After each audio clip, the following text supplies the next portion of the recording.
Il n'y a que deux types de personnes qui ne ressentent pas d'émotions douloureuses. Les psychopathes et les personnes décédées. Mais j'ai une idée courante qui est fausse, qui est que mener une vie heureuse signifie être heureux tout le temps. En réalité, apprendre à accepter et même à embrasser les émotions douloureuses est essentiel pour mener une vie heureuse. L'étude des émotions douloureuses est un aspect important des études sur le bonheur. Tal Ben-Shahar est un écrivain et enseignant dans le domaine des études sur le bonheur.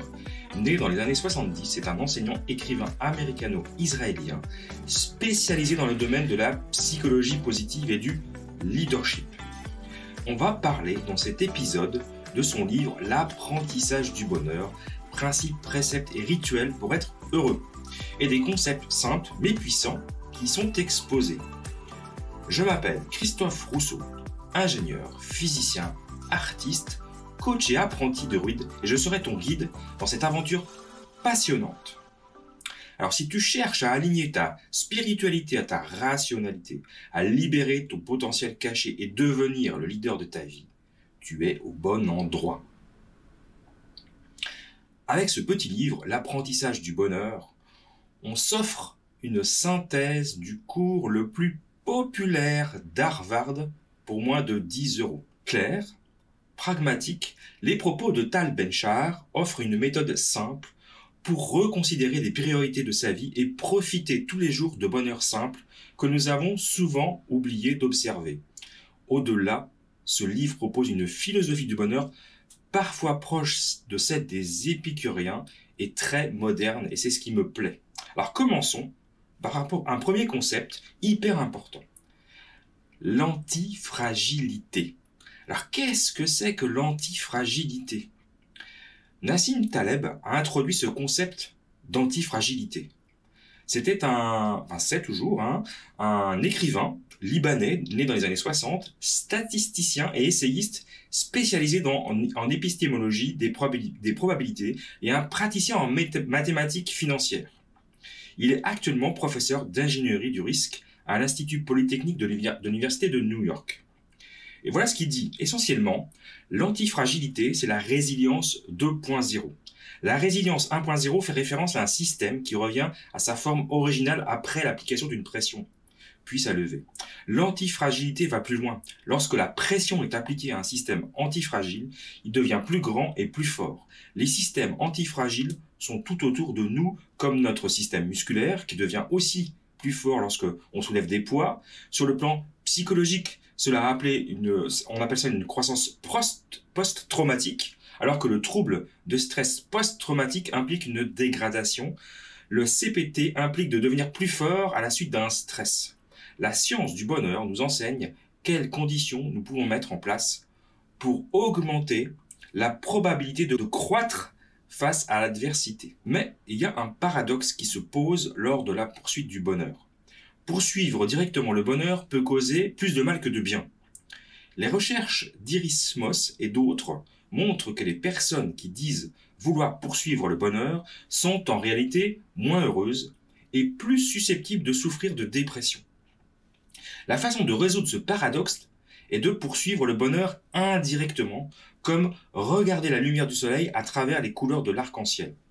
La poursuite indirecte du bonheur peut mener à apprécier la poursuite indirecte du bonheur, augmentant ainsi notre niveau de bonheur global.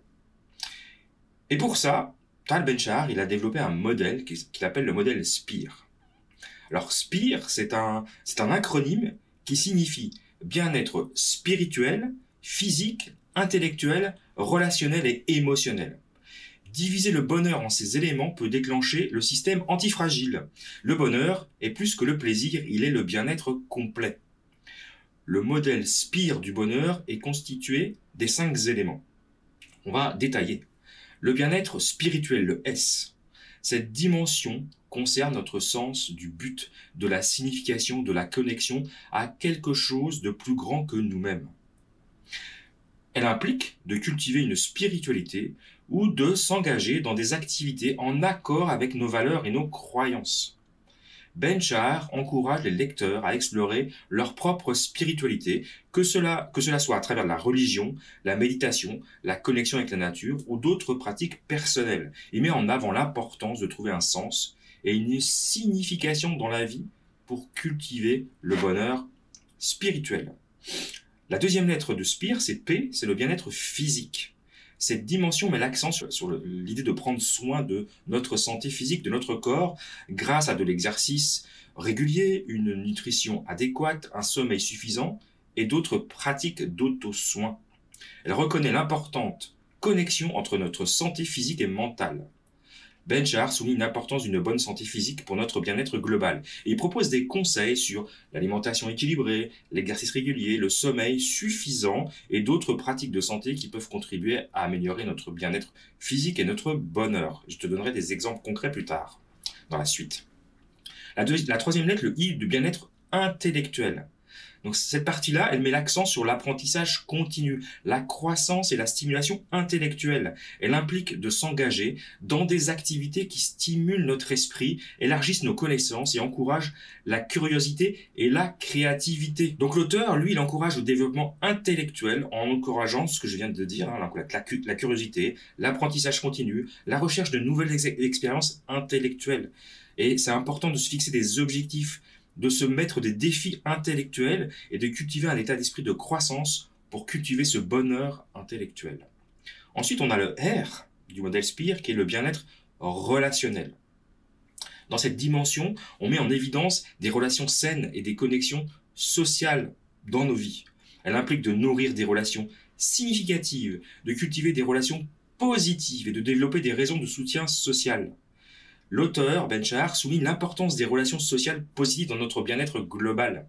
Il propose des conseils sur la communication efficace, l'empathie, la compassion, la gratitude et d'autres pratiques qui peuvent renforcer nos relations avec les autres et favoriser le bonheur relationnel. Et enfin le E du bien-être émotionnel. C'est la dernière dimension qui implique de développer l'intelligence émotionnelle, la conscience de soi, la résilience émotionnelle. Elle met l'accent sur la compréhension et la gestion efficace de nos émotions, la cultivation d'émotions positives et la construction d'un bien-être psychologique. Et là, dans son livre, l'auteur met en avant l'importance de la gestion des émotions pour notre bien-être émotionnel. Il propose des conseils sur la gestion du stress, la régulation émotionnelle, la pleine conscience et d'autres pratiques qui vont contribuer à notre amélioration et à notre bien-être émotionnel, et donc à cultiver le bonheur. Selon le modèle Spire, le bonheur est un concept donc multidimensionnel et cultiver chacun de ces 5 éléments peut contribuer à notre bien-être global et à nous aider à atteindre notre plus grand potentiel. Mais il est important de noter que chaque individu peut se sentir plus attiré par certaines dimensions en fonction de ses préférences, de ses valeurs et de ses besoins uniques. Donc c'est intéressant de réfléchir à quels éléments sont les plus importants pour toi, pour t'aider à orienter tes efforts, pour cultiver ton bien-être de manière cohérente avec tes priorités personnelles. Alors voici les 5 axes de travail qui peuvent t'aider à développer ton bien-être spirituel. Premièrement, pratiquer la méditation ou la pleine conscience. Alors ça, j'en ai déjà parlé plein de fois. La méditation et la pleine conscience sont des pratiques qui vont t'aider à te connecter à ton toi, à ton soi intérieur, à cultiver la présence, à développer une connexion profonde avec soi-même. Tu peux trouver différentes techniques de méditation ou de pleine conscience qui correspondent à tes croyances et à tes préférences personnelles. J'en propose, mais libre à toi de faire ce que tu veux. Deuxièmement, cultiver la gratitude. La gratitude, c'est vraiment une pratique spirituelle qui implique de reconnaître et d'apprécier les aspects positifs de ta vie. Ça peut t'aider à développer une attitude positive envers toi-même et envers les autres et le monde qui t'entoure et à cultiver un état d'esprit reconnaissant. Le troisième point, c'est se connecter à la nature. Tu sais que c'est très cher à ce que je parle. Hein. La nature, c'est une source d'inspiration et de connexion spirituelle pour beaucoup de gens. Prendre le temps de te connecter à la nature en te promenant, en faisant du jardinage, en pratiquant des activités en plein air, les bains de forêt, bien évidemment, vont t'aider à te sentir plus en harmonie avec le monde naturel et à développer ton bien-être spirituel. Quatrièmement, Tu peux te livrer à des activités créatives, comme la peinture, la danse, l'écriture, la musique. Ça, c'est des moyens de t'exprimer, de te connecter à ton toi intérieur. En t'engageant dans ces activités créatives, tu vas te reconnecter à ta créativité innée et à ton essence spirituelle. Et enfin, le cinquième point, c'est pratiquer la bienveillance envers soi-même et les autres. C'est une valeur spirituelle importante. Prendre soin de toi, même avec amour et compassion, de traiter les autres avec respect et compassion aussi, ça va t'aider à développer une connexion spirituelle plus profonde et à cultiver des relations positives et significatives avec les autres. Alors évidemment, le bien-être spirituel, c'est une expérience personnelle et elle est unique à chaque individu. C'est donc essentiel d'explorer, de trouver des pratiques qui te conviennent le mieux en fonction de tes propres croyances, de tes valeurs et de tes préférences. Alors maintenant, je vais te donner 5 axes de travail qui vont t'aider à développer ton bien-être physique. Alors, le premier, il est évident, adopter un mode de vie sain. Prendre soin de ton corps en adoptant un mode de vie sain, ça va contribuer à ton bien-être physique. Ça inclut une alimentation équilibrée, une hydratation adéquate, un sommeil suffisant et éviter les comportements nocifs pour la santé, le tabac, l'alcool excessif, la sédentarité, etc. Rien de nouveau sous le soleil. Deuxièmement, faire de l'exercice régulièrement. L'exercice est essentiel pour maintenir un corps sain. Alors, il faut choisir, ou tu peux choisir une activité qui va te plaire, comme la marche, la course, la natation, le yoga, la musculation, et l'intégrer dans ta routine pour améliorer ta condition physique. Renforcer les muscles, ça stimule ton énergie et ça améliore ton humeur. Encore une fois, je t'apprends rien. Le troisième point, c'est prendre soin de ta posture. Une bonne posture va contribuer à ton bien-être physique en évitant des douleurs musculaires, des tensions, des problèmes de dos. Donc assure-toi de t'asseoir et de tenir debout avec le dos droit, les épaules détendues, la tête droite, maintenir une posture optimale dans laquelle tu te sens bien. Le quatrième point, c'est prendre des pauses régulières. Si tu passes beaucoup de temps assis devant un ordinateur, comme c'est mon cas, dans une position statique, c'est important de prendre des pauses régulières pour t'étirer, pour te déplacer, pour te détendre. Ça peut aider à soulager la tension musculaire et à améliorer la circulation sanguine, à prévenir des problèmes de santé liés à la sédentarité. Le bureau qui monte et qui descend, c'est vraiment idéal pour ça. Et enfin, le dernier point, je dirais prendre soin de ta peau. La peau, c'est le plus grand organe de ton corps. Il mérite également d'être pris en compte dans ton bien-être physique. Donc bien s'hydrater régulièrement, protéger sa peau du soleil, la nettoyer, l'hydrater quotidiennement pour maintenir une peau saine et éclatante. Alors comme tu as compris, le bien-être physique, c'est une composante essentielle du bien-être global, tel que présenté dans le modèle SPIR. C'est important donc d'adopter une approche holistique, en prenant soin de ton corps de manière équilibrée et en adaptant tes pratiques à tes besoins, puis à ton état de santé actuel. Si tu n'es pas en état de faire le marathon aujourd'hui, ne le fais pas. Consultez évidemment un professionnel de santé pour des conseils personnalisés en matière de bien-être physique. Maintenant, on va regarder les 5 axes de travail qui vont t'aider à développer ton bien-être intellectuel. Premièrement, stimuler ton esprit. Engage-toi dans des activités qui vont stimuler ton esprit et te permettre d'apprendre continuellement. Ça peut inclure la lecture de livres, d'articles, de journaux, la résolution de casse-tête ou d'énigmes, la participation à des discussions intellectuelles, à des débats ou la recherche de nouvelles compétences et connaissances dans un domaine qui te passionne. Le deuxième point, c'est établir des objectifs d'apprentissage. Fixe-toi des objectifs d'apprentissage et travaille activement à les atteindre. Ça peut inclure l'acquisition de nouvelles compétences professionnelles, mais aussi personnelles, l'apprentissage d'une nouvelle langue, par exemple, la participation à des cours en ligne ou à des ateliers, la poursuite de programmes d'études avancées dans ton domaine d'intérêt, que ce soit personnel ou professionnel. Troisièmement, exercer ta créativité. Ça va contribuer à ton bien-être intellectuel en explorant des activités créatives telles que l'écriture, la peinture, la musique, la danse, la cuisine ou toute autre forme d'expression artistique qui te passionne. Pour moi, par exemple, c'est le podcast. Laisse libre cours à ton imagination et à ta créativité pour nourrir ton bien-être intellectuel. Quatrième point, cultiver ta curiosité. Reste curieux et ouvert d'esprit en posant des questions, en explorant de nouveaux sujets, en remettant en question tes croyances et en recherchant activement de nouvelles perspectives. La curiosité intellectuelle peut t'aider à élargir ton horizon intellectuel et à continuer à apprendre et à grandir. Et enfin, cinquièmement, équilibrer ton temps et ton énergie. Ça, c'est important de trouver un équilibre entre tes activités intellectuelles et les autres aspects de ta vie. Assure-toi de prendre également soin du temps pour toi, de ton bien-être physique, émotionnel et social, parce qu'ils sont tous connectés en fait. Donc évite de te surmener intellectuellement et assure-toi de t'accorder suffisamment de temps de repos et de détente pour maintenir un équilibre sain.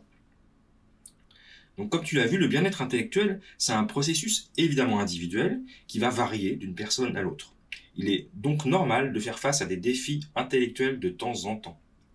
Si c'est un domaine dans lequel tu as du mal à te développer, ou si tu ressens un besoin d'aide supplémentaire, n'hésite pas à consulter des ressources d'apprentissage, il y en a plein maintenant en ligne, des mentors, des coachs, des professionnels dans ton domaine d'intérêt qui vont te proposer un soutien approprié.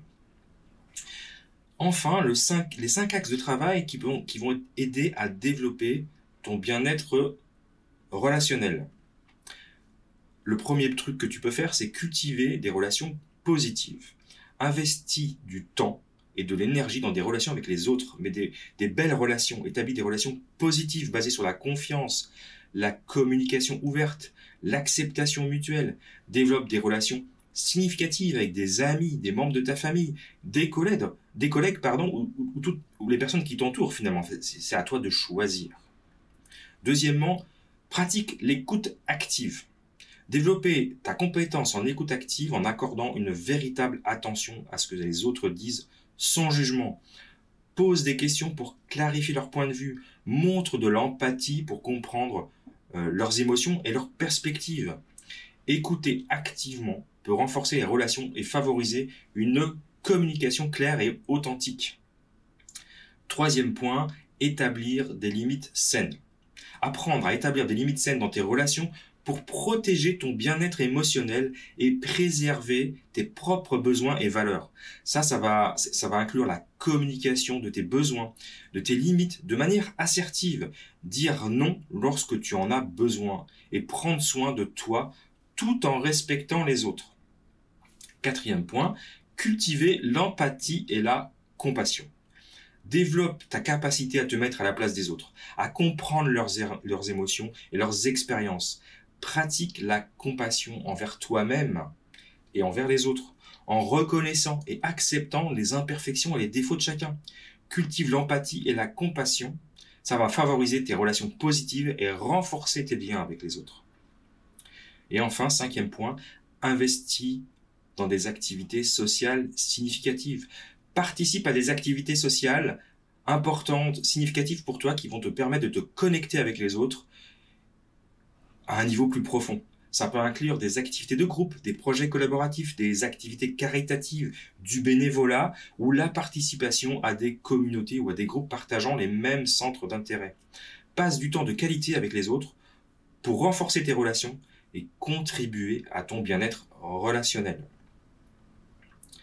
Pour finir sur le bien-être relationnel, on va dire que ça implique des interactions et des dynamiques complexes avec les autres. Donc ça peut prendre du temps et de l'effort et de la communication efficace. C'est également important de respecter les différences individuelles et de se montrer tolérant envers les autres. Et pour finir, les 5 axes de travail qui vont t'aider à développer ton bien-être émotionnel. Premier point, cultive ta conscience émotionnelle.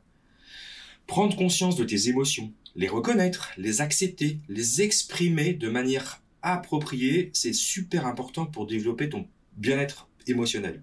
Apprends à identifier tes émotions, à comprendre leurs causes, à développer des compétences en matière de gestion émotionnelle pour mieux les gérer. Deuxièmement, pratique l'auto-soin. Prendre soin de soi sur le plan émotionnel est crucial pour son bien-être. Ça peut inclure des activités régulières comme des choses qui te détendent, qui vont te plaire, comme la méditation par exemple, la relaxation, la lecture, des activités qui vont te permettre de te ressourcer émotionnellement. Troisième point, établis et entretient des relations saines. Les relations interpersonnelles jouent un rôle important dans ton bien-être émotionnel. Donc, établir et entretenir des relations saines, basées sur la confiance, le respect et l'écoute, ça va contribuer aussi à ton bonheur et à ton bien-être émotionnel. Investis du temps et de l'énergie dans tes relations significatives avec ta famille, tes amis, tes partenaires et tes collègues. Quatrième point, développe la résilience émotionnelle. La résilience émotionnelle, c'est la capacité à faire face aux défis, aux échecs et aux revers de la vie de manière adaptative. Ça arrive à tout le monde. Pour développer ton bien-être émotionnel, c'est important de cultiver une résilience émotionnelle en développant des stratégies d'adaptation positives, en renforçant ton estime de toi et en développant ta confiance en tes propres compétences. Et enfin, cinquième point, pratique la gratitude et la positivité. La gratitude et la positivité sont des pratiques qui vont renforcer ton bien-être émotionnel. Prends le temps de reconnaître et d'apprécier les aspects positifs de ta vie, de pratiquer la gratitude envers toi-même et envers les autres, de cultiver une attitude positive envers la vie et les événements qui se présentent. Ça ne veut pas dire vivre dans le monde des bisounours, ça on est bien d'accord. Mais on se concentre, en tout cas on met en avant les choses de bien qui nous arrivent dans notre vie. Pour renforcer notre bien-être émotionnel, ce bien-être émotionnel, c'est un processus aussi individuel qui va varier d'une personne à l'autre. Et c'est normal de faire face à des défis émotionnels de temps en temps. On en a tous dans la vie. Maintenant, je vais partager avec toi des exemples concrets que moi je pratique du modèle SPIR pour pratiquer le bonheur finalement, pour vivre le bien-être. Alors, dans le bien-être spirituel, il faut pratiquer la méditation. Pour certains, ça va être la prière pour cultiver cette connexion spirituelle. C'est participer à des activités de groupe ou des rituels religieux ou spirituels pour nourrir sa spiritualité. Moi, j'ai choisi par exemple le druidisme. Mais voilà, c'est juste un exemple. Prendre le temps de réfléchir sur ses valeurs, ses croyances et sa signification personnelle dans la vie. Ça, c'est vraiment quelque chose qui me motive. Pour mon bien-être physique, évidemment, faire de l'exercice, alors ça se voit pas forcément en ce moment, mais oui, pratiquer de la marche. Moi, je pratique la marche active, faire des raquettes, du yoga pour maintenir une bonne condition physique. Évidemment, manger une alimentation équilibrée avec des aliments nutritifs comme des fruits, des légumes, des protéines maigres et des graines entières. Voilà, vraiment être conscient de ce qu'on mange en fait. Et puis le troisième point, c'est dormir suffisamment. Moi, j'ai vraiment besoin de mes 7 heures, 7 heures et demie de sommeil pour bien me régénérer. Pour cultiver mon bien-être intellectuel, je lis beaucoup, des livres audio, des livres physiques, des articles, des vidéos, je regarde des vidéos sur les sujets qui m'intéressent. Pour me développer intellectuellement, j'ai fait beaucoup de formations aussi. Je participe à des cours, à des ateliers, à des conférences. J'essaye d'acquérir de nouvelles compétences chaque année, de nouvelles connaissances. C'est vraiment important. Moi, j'ai vraiment besoin d'être curieux. Et puis je me fixe des objectifs chaque année. Alors, apprendre une nouvelle langue, là, je vais envie d'apprendre l'espagnol pour des raisons personnelles. Et puis, je travaille beaucoup sur des résolutions de problèmes complexes. Pour la partie relationnelle, j'essaie de cultiver des relations de qualité avec mes amis, avec ma famille, avec mes enfants, avec mes proches. Je fais de mon mieux, voilà, on n'est pas parfait. Je pratique beaucoup l'empathie et la compassion envers moi-même et envers les autres. Et le plus difficile, pour être très honnête, c'est envers moi-même. Je suis pas toujours très sympathique avec moi-même. Je sais que c'est difficile. Et enfin, j'exprime ma gratitude envers les gens, envers la vie. Et pour ça, j'utilise un journal de gratitude tous les soirs. Noter, penser aux belles choses qui vous sont arrivées aujourd'hui, c'est important. Pratiquer le bien-être émotionnel, donc la pleine conscience, la méditation, développer une meilleure compréhension de ses émotions. J'utilise des techniques de gestion de stress, comme la respiration profonde, la marche, évidemment la méditation, pour réguler mes émotions négatives, et c'est pas toujours facile, hein, je suis un être humain comme vous, comme toi et moi. Et puis les activités qui me donnent du plaisir, comme la danse, la musique. J'écoute beaucoup de musique, et puis moi je pratique l'art et les bains de forêt. Donc c'est quelques exemples qui sont un point de départ. Tu fais ce que tu veux, bien évidemment, pour développer ton bien-être dans toutes les dimensions du modèle SPIR. Je trouve que c'est un très beau modèle pour adapter ses pratiques, ses besoins, et c'est un modèle qui vraiment fonctionne bien, je trouve, qui ressemble beaucoup au modèle que j'ai développé pour le leadership holistique finalement. Et je ne connaissais pas ce modèle SPIR quand j'ai développé mon modèle de leadership holistique. Donc c'est pour ça que moi j'aime beaucoup ce modèle SPIR, parce qu'il m'inspire, petit jeu de mots, mais surtout parce que quand j'ai modélisé le leadership holistique, avec cette approche de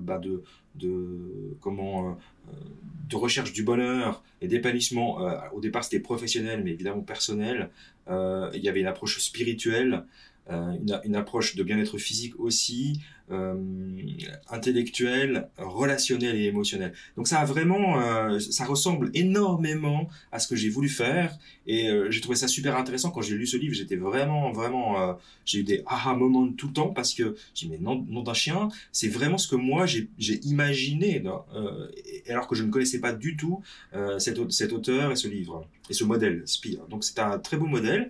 Et du coup, je suis très heureux de voir que j'ai pas inventé des trucs qui reposent sur un modèle théorique que je trouve tout à fait rationnel et logique, et en même temps qui fonctionne, quoi.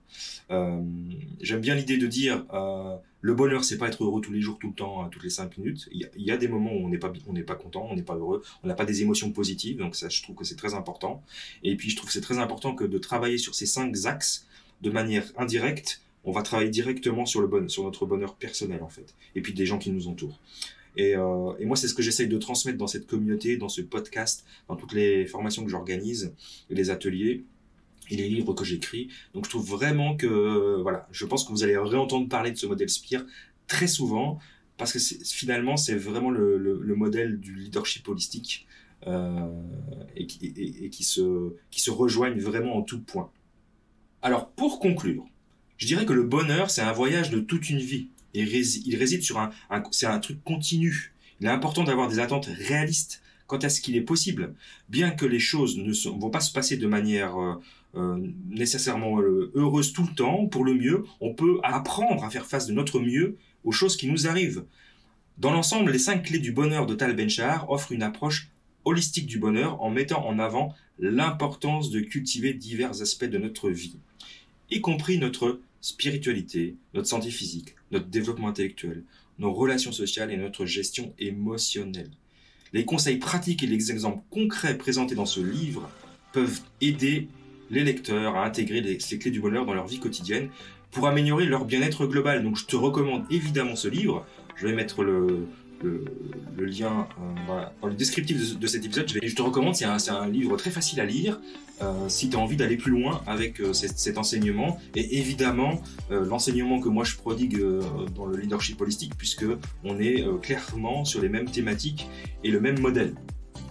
Donc, mais je pense que les deux approches sont intéressantes de découvrir de manière conjointe, et le livre t'apportera peut-être d'autres clés que moi je vais pas apporter, évidemment du point de vue parce que moi j'ai pas le même parcours que cet auteur, Tal Ben-Shahar. Donc je te remercie de m'avoir écouté dans cet épisode. C'est un modèle fondateur pour leadership holistique, et je t'incite vraiment à lire ce livre, et puis à me rejoindre dans ma communauté de leaders holistiques, où on va avancer tous ensemble justement en suivant ce modèle. En attendant, je te souhaite une belle journée, une belle semaine, et à très bientôt.